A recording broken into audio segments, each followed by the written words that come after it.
साजी India team computer institute में आपका स्वागत है। प्रोसेसर्स के अकॉर्डिंग ही आप अपना मदरबोर्ड परचेज करें।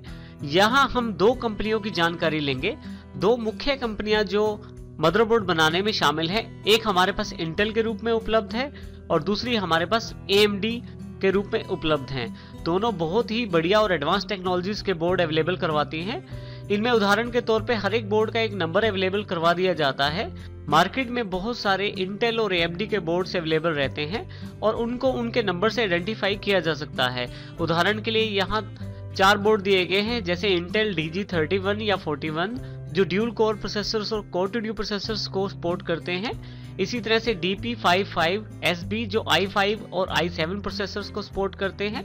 हमारे पास ASUS M5A97LE बोर्ड रहता है जो AMD सीरीज के प्रोसेसर्स को सपोर्ट करता है। यदि आपके पास पुराना P4 प्रोसेसर अवेलेबल है तो आप चाइनीज चिपसेट, चाइनीज 945 बोर्ड के नाम से जाने जाते हैं, उनमें आप अपने P4 प्रोसेसर्स को प्रयोग कर सकते हैं।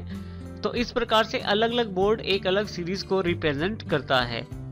नेक्स्ट पार्ट जो हमारे कंप्यूटर में सबसे इंपॉर्टेंट है वो है CPU, central processing unit. CPU हमारे कंप्यूटर के एक दिमाग की तरह होता है जो सभी इंस्ट्रक्शंस को समझता है, सभी कैलकुलेशंस करता है और सभी प्रायोरिटीज डिसाइड करता है।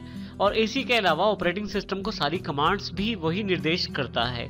CPU सबसे इंपॉर्टेंट एलिमेंट रहता है प्रोसेसिंग पॉइंट ऑफ व्यू से। हर एक मदरबोर्ड एक खास तरह की CPU सीरीज को सपोर्ट करता है।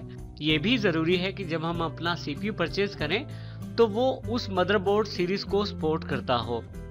यहाँ पे उदाहरण के लिए देखिए 4 CPUs आपको एज एन एग्जांपल यहाँ दिखाए गए हैं, जैसे इंटेल P4 पहला CPU, AMD सीरीज का AMD Phenom और जो कि पिन बेस्ड CPU है जिसमें पिनें होती हैं। इंटेल P4 में भी पिनें होती हैं और इंटेल कोर i7 जो कि लेटेस्ट CPU है इंटेल की तरफ से। ये जो इंटेल का कोर i7 प्रोसेसर्स होते हैं ये पिनलेस होते हैं। तो ये भी जरूरी होता है मदरबोर्ड सुनते समय कि क्या हम जो प्रोसेसर चाहते हैं वो पिन वाला है और जो बोर्ड है हमारे पास उस पे कौन सा प्रोसेसर फिट हो सकता है, पिन वाला या पिनलेस। मुख्यतः अब सभी प्रोसेसर पिनलेस अवेलेबल होने शुरू हो गए हैं।